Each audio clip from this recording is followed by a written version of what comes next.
વડોદરાના પાણીગેટ વિસ્તારમાં ગેરકાયદે દબાણો પર પાલિકાનું બુલડોઝર ફેરવવામાં આવ્યું। એક ટ્રક સામાન જપ્ત કરવામાં આવ્યો। વડોદરા શહેરના પાણીગેટ વિસ્તારમાં રોડ રસ્તા રોકીને ઊભા કરવામાં આવેલા ગેરકાયદે દબાણો સામે વડોદરા મહાનગરપાલિકાએ લાલ આંખ કરી છે। પાણીગેટ ટાંકીથી લઈને પોલીસ સ્ટેશન સુધીના માર્ગ પર ઓનલાઈન ફરિયાદ મળ્યા બાદ પાલિકાની દબાણ શાખાની ટીમ તાત્કાલિક એક્શન મોડમાં આવી ગઈ હતી અને સઘન ઝુંબેશ ચલાવીને રસ્તાઓ ખુલ્લા કર્યા હતા। આ કામગીરી દરમિયાન રસ્તાને રેશામાં આવતા તમામ લારી ગલ્લા પથારા અને આડેધડ કરાયેલા ગેરકાયદે દબાણોનો સફાયો કરવામાં આવ્યો હતો। પાલિકાની ટીમે અચાનક કરેલી આ કડક કાર્યવાહીથી દબાણકર્તાઓમાં ફફડાટ વ્યાપી ગયો હતો। આ ઝુંબેશ દરમિયાન પાલિકા દ્વારા એક ટ્રક જેટલો સામાન જપ્ત કરવામાં આવ્યો હતો। પાલિકાની આ ત્વરિત કાર્યવાહીથી સ્થાનિક રહીશો અને વાહન ચાલકોએ રાહતનો શ્વાસ લીધો છે, જ્યારે વેપારીઓને રોડ પર દબાણ ન કરવા માટે આકરી ચેતવણી આપવામાં આવી છે।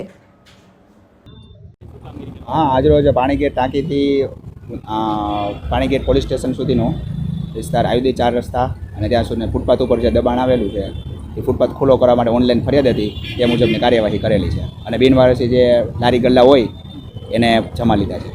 ડ્રાઈવ તો ઓનલાઈન સૂચન હોય એ પ્રમાણે આજના દિવસની આ પ્રવૃત્તિ છે, આજે આ કાર્યક્રમ કરેલી છે।